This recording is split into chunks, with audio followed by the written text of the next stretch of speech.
Welcome into Deep Waters here on ProBox TV. We take a deep dive into all things boxing. What's the news right now is the Devin Haney drama continues. Told the WBC he is, quote, physically, mentally, and emotionally unfit to defend his 140-pound belt. Looks like the WBC calls him now the champion in recess and has ordered Alberto Puello to fight Sandor Martin for the junior welterweight title. Looks like that will happen in the next 4 months, right? Look at the super lightweight champions right now. Liam Paro after a big upset, WBO, Teofimo Lopez, Pitbull Cruz, Alberto Puello at the bottom for the WBC. And as you see, Devin Haney now champion in recess. I'm now joined in studio by myself, in Zoom by, of course, our own Paulie Malignaggi, Teddy Atlas, Showtime Sean Porter. Showtime, I haven't heard from you about this. I want to start with you. Why has this loss been so devastating? We've seen other fighters, including Ryan Garcia,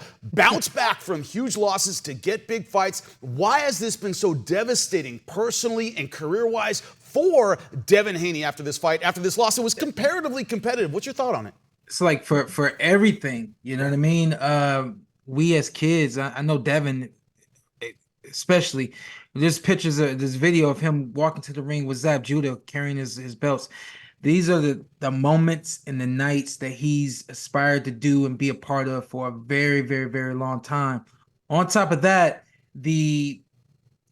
what they painted him to be, his dad himself, everybody who's been involved with his push until that night, what they were painting, he had to live up to that.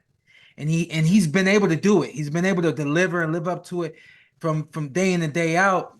And then you have a night where Ryan Garcia, all the way up until the night of, looked like it was impossible for him to come into the ring and do anything that he did that night, and everything that he did. This is the toughest loss, and probably going to be the toughest loss that Devin Haney suffers because of everything. It's like it all came rushing in at one time. You know, it wasn't just losing. It was how he lost, how many times he got knocked down, how bad he looked. He never got his legs underneath him, and the list goes on. There were so many things that went wrong in that night that is just too much for him to get past in just a couple of months. You know, me seeing that the WBC, they're basically mandating that he has this decides whether or not he's going to have this mandatory defense. I'm like, how are you pushing this kid to get back in the ring so soon, and you allow other champions to kind of just tote around with the belt and do whatever it is they want to do? Now you got one of the guys who's been able to deliver time and time again, and he suffers a loss, and you guys trying to yank the belt away from this kid. You know, that is going to also magnify everything else that's been going on in his life. So people have to remember we're human, and it takes time for us to get up off of the canvas when we take losses, and this is a big loss for him. Teddy, I want to get your opinion about it. Weak purse bid as well for this fight, this mandatory he was facing. There was a lot of thought that he wouldn't fight simply because the economics weren't there. Do you think it's that or more the mental side that Showtime just talked about? Look, I'm sure it's the mental side, but I'm sure there's business aspects to it too. There always is. But they are allowing him to be a champion in recess. So, you know, he is being accommodated to that extent. And to the point of Sean, everything about this fight was wrong. This wasn't a normal fight. I mean, because all the social media postings that went on for so long and so extreme. I mean, there were people that, and I was one of them. So, you know, full disclosure, I have to be honest. I was one of them who didn't think the fight should take place. That there was, you know, something could possibly seriously happen in that fight, along the lines of Oliver McCall and Lennox Lewis, where Oliver McCall had a breakdown, a sort of nervous breakdown in that fight with Lennox Lewis. He took that fight under obviously terrible circumstances. He was in drug rehab. I mean, with everything swirling around Ryan Garcia and everything that he had posted, we had good reason to think he wasn't mentally fit to be in that ring. And if we were thinking that, what do you think Devin Haney and his father were thinking? they, they thought they had a walk in the park, to be quite frank. I mean, Yeah. Sean touched on it, and Paulie, of course, can speak to it very well. But if you're not mentally right for a fight, and I don't mean just in a way that it appeared that Ryan Garcia wasn't right, but I mean on the other side of the ledger too, where in this case on the side of Devin Haney and his father, where you're not geared up for a fight the way you normally would be. That you think it's a walk in the park, the term I used earlier, that where 75% of this business is mental. You go in there and you're just thinking that you're just gonna go in there, you're gonna attack them, you're gonna go home, you're gonna get paid very well, and then you're moving on to the next one. They were basically in that neighborhood of thinking. They were basically in that mode of thinking, and their actions spoke to it. I mean, that wasn't Devin Haney. Devin Haney's a guy who controls range. Devin Haney's a guy who sets traps. Devin Haney's a guy who's cautious. Devin Haney's a guy that uses jab. Devin Haney's a guy who shows good defense. This was a seek and destroy guy. This was a guy, he's not a huge puncher. This was a guy who was walking in like he was, he was a Mike Tyson type puncher. He was walking in, he was going to land a punch, they were going to go home. And again, it was all connected to their thinking, and their thinking was connected to everything they've been reading, everything they've been told, everything they came to expect. And at the end of the day, everything they were prepared for, unprepared for, but prepared for in a wrong way. And yeah, it's had a profound effect on them. Psychologically, mentally, physically. As Sean said, he was dropped 3 times. I mean, he was obviously concussed. He was concussed early in the fight. He continued, showed great heart, great spirit to continue under those conditions, which other fighters have. But we're talking about him right now. He showed great heart to continue under those conditions. He was damaged. He was down. His ego was damaged. His psychology is damaged. His confidence is damaged. All of that, and physically, we don't understand exactly where he stands right now. So, at the end of the day, if you're damaged psychologically, you could be healthy physically, but you're not healthy. You're not right. And right now, we have to take him for his word that he's not right. All right, so having said all that, and assuming that he's not right mentally, Paulie, what do you think about this decision? Is it right to take the time away, or is it the best thing to get in, get a win, get back in the ring? What's your thought on it? I don't think Sandor Martin was an easy fight anyway. Sandor Martin's one of the sleepers in the division. Very, very rough guy. He retired Mikey Garcia. For all intents and purposes, may have deserved the decision against Teofimo Lopez. That's not the guy you want to fight. Who's high risk, low reward when you're coming off of such a controversial situation and you may be low confidence at the moment. Definitely not the guy you want to fight. I personally don't think he would have fought him anyway, honestly, even if he would have beat Ryan Garcia. Again, high risk, low reward. If he beats Ryan Garcia, his star power is raising even more. He's looking for higher profile fights. And Sandor Martin brings too much of a risk for the reward that he brings. So I don't think the Sandor Martin fight would have got made regardless. Having said that, because I don't think it was a foregone conclusion that he would have won the fight. Having said that, Sean and Teddy made some great points, but there's one key point we're all forgetting to mention, and that's the biggest point of all. Ryan Garcia popped for performance-enhancing drugs. So no matter what they did, what psychologically, how flawed the performance was by Haney, it is exacerbated by a guy who's on performance enhancers, which speeds up your muscle twitches, makes you punch harder, gives you better resistance. Most performance enhancers are banned for a reason. Okay, and Devin Haney has to be credited for showing the heart he showed. Devin lost a majority decision. He didn't back down. I know and understand Teddy's point right there, because he should not have fought like a guy seeking and destroying. That was a great point, because they were probably underestimating Ryan, thinking he was going crazy. This is going to be a walk in the park. This is going to be easy. And they thought, let me just walk him down and break him mentally. And you're going to the puncher. You suddenly started talking. You started thinking like you're the puncher who walks guys down. I understand as a non-puncher, there's moments you can walk guys down. All non-punchers do it in smart non-punchers do it in moments, but not against such a major puncher. You don't do that against such a major puncher like that. And especially a major puncher who was on performance enhancer, so his major punching power is even more exacerbated.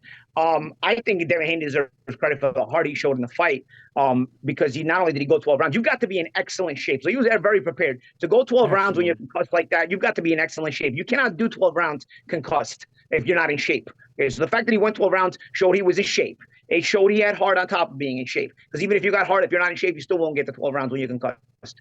He showed all those qualities and still came up short. But the damage taken and the perception of it is exactly for that reason. And not enough people are talking about the fact that he fought a guy on performance enhancers. That's the bottom line here. The bottom line. And yes, the optics are everything. So his brand took a hit because, yes, they were selling themselves as something that it turned out not to be. But did they turn out not to be that? Because, again, they fought a guy on performance enhancers.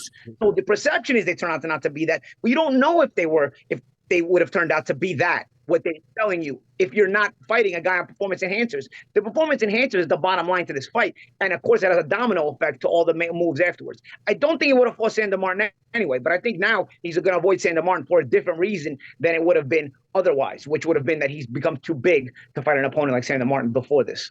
You talked about the narrative. Is it fair, and how does he undo it? The future of Devin Haney when we come back. June 28th, live from the Entertainment and Sports Arena in Washington, D.C., WBA Super Featherweight World Champion Lamont Roach Jr. will defend his title against undefeated challenger, fearless Fergal McCrory of Ireland.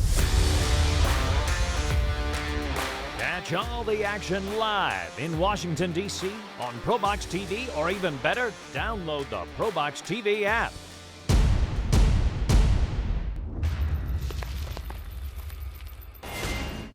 It is the slick boxing champion making his homecoming defense. First one of his career against the undefeated Irishman here on ProBox TV. Is going down June 28th. Don't miss it. It's going to be outstanding. We're heading out. Going to be ringside. But now we're talking about the future of Devin Haney. Where does he go? What does he do? Now he is WBC champion in recess. Mentally, physically unable to defend his title. Paulie, let me start with you because you touched on it beautifully, but what is this perception that he's exposed? Everybody you talk to says, oh, he was exposed in the Garcia fight, but as you said, didn't make weight, PEDs. Why aren't people factoring that in? Why is this so much damage to his reputation when I've seen fighters hurt worse by other fighters who were able to bounce back? Why is this perception sticking when it comes to Devin Haney? I'll give you the politically correct answer, and then I'll give you the politically incorrect answer. The politically correct answer is that there's not enough punishment for performance enhancers in boxing. You have first ballot Hall of Famers that have been proven that were on performance enhancers, and also are in the Hall of Fame under the suspicion that they were in a performance-enhancing generation, just like the baseball guys. Baseball, there are guys that are not in the Hall of Fame that people would say should be in the Hall of Fame. They never even failed a performance-enhancing test. It's just they were in that generation where the performance enhancers were rampant. Boxing has no such punishment. You got guys that are first ballot Hall of Famers. So when you see that there's rewards, and it doesn't really matter in the decision-making. It doesn't really matter in consequences and whatnot. People get the perception that, hey, this doesn't really affect you that way, because otherwise it will be punished. It would be discussed more. Why are they making such a big deal of it? Obviously, it didn't have a big effect. So Haney's loss to a performance-enhanced guy shouldn't matter. That's the perception you're giving when you're giving that example. The politically incorrect answer is that we live in one of the dumbest generations that the human race has ever produced. So therefore, people look for heroes because they're betas. And because they look for heroes, anytime they can hold on to somebody who starts to create that hero effect or that big following effect, they want to hold on to them because their reality, their sense of security is based on following this person who may not pay their bills, they may never meet in their life, but their security, their self esteem comes from this, watching this person succeed, no matter how they succeed, and it doesn't matter. So it's that those two things, unfortunately, you're not going to control. You're not going to be able to control, but it hurts a guy who's now in the situation of Devin Haney by default, unfortunately. Yeah, Showtime, something Paulie touched on, and call it incorrect, call it whatever you want, but the idea that the popularity of Ryan Garcia allows him to bounce back in a way that Devin Haney cannot. Is that a fair assessment of why it's been so hard on Haney? Yeah, another thing which has been mimicked for a very long time, and it's the truth. We cannot unsee what we saw. We saw Devin Haney get hit multiple times. We saw him go down multiple times. The optics. We can't unsee that. Now, I think it's probably our job to point out the fact that he still went 12 rounds, given the fact that he got knocked down in the very first round, which means at some point he suffered a concussion. Yeah, now we have to do our job as in the boxing community to rewrite this narrative of him. Yes, he lost the fight. We can't rewrite that part of it, but let's also provide the evidence as to why the fight could have gone the way that it went. I'm gonna say this: when the fight got signed and everybody's talking about there's no way Ryan Garcia can beat Devin Haney. How can he beat Devin Haney? I said, listen, Ryan has the ability to reach back on their experiences in the past and all the success that he had in the past and pull on that and use that in now. And I think that's where that hook early in the fight came from. He knew that, hey, this was the money punch in the amateurs.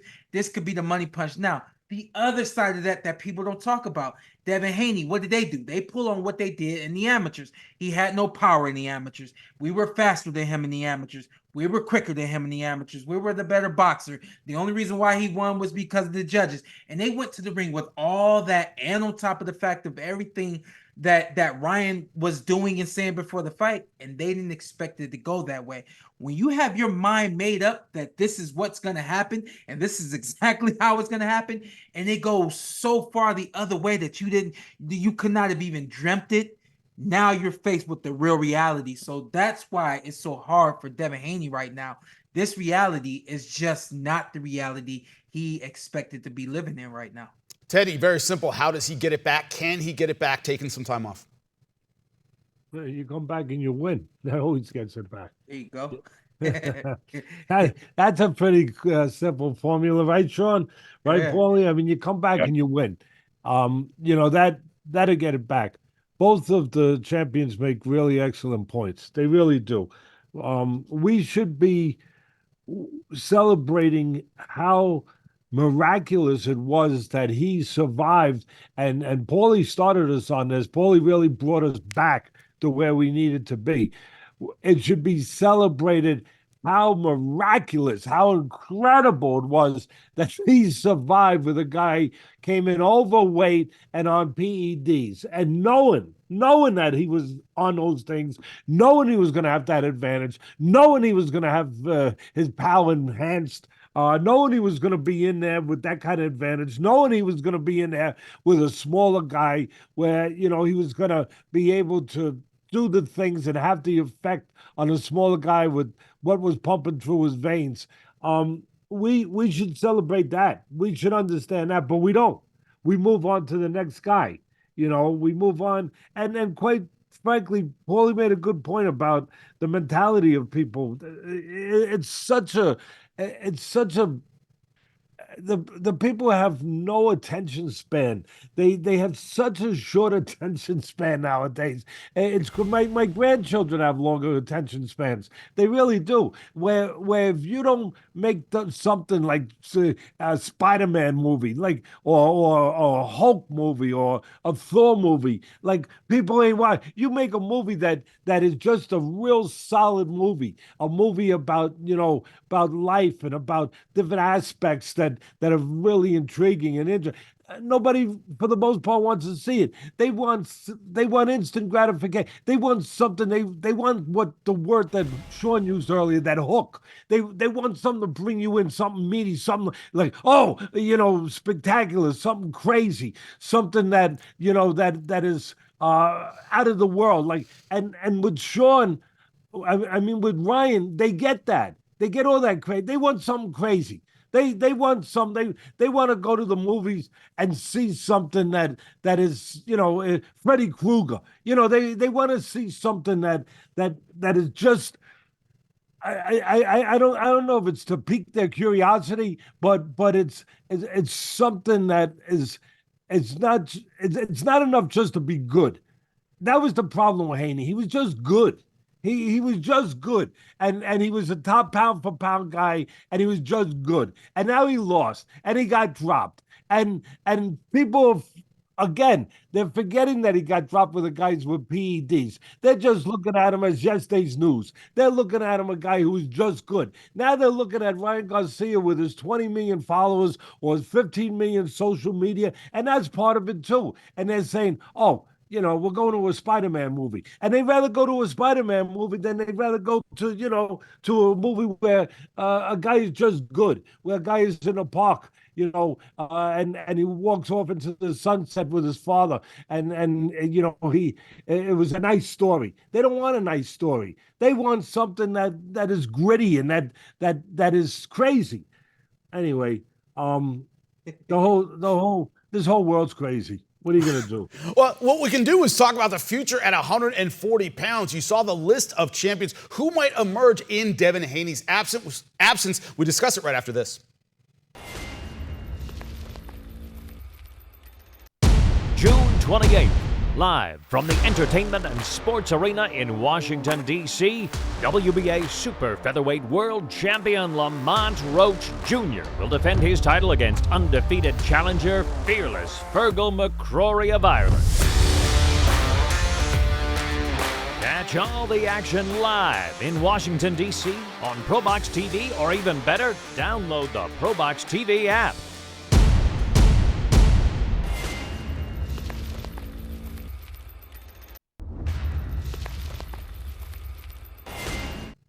Welcome back to Deep Waters. Devin Haney, WBC champion in recess. You see the reigning champs there, Liam Paro, Teofimo Lopez, Isaac Cruz, and Alberto Puello. Of course, Puello taking on Martin. We'll have the winner of that. Gentlemen, a very simple question. Who is the man when Devin Haney comes back, hopefully to 140 pounds? Could be at welterweight. Who do you think he faces, or who's the man when he comes back? Start with you, Paulie.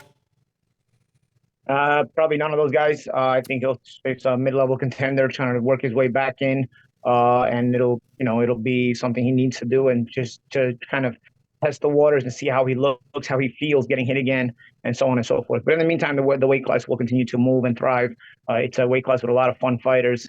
I think Isaac Cruz is really fun. I also think a guy like Sandor Martin will step in and also prove to be a formidable foe.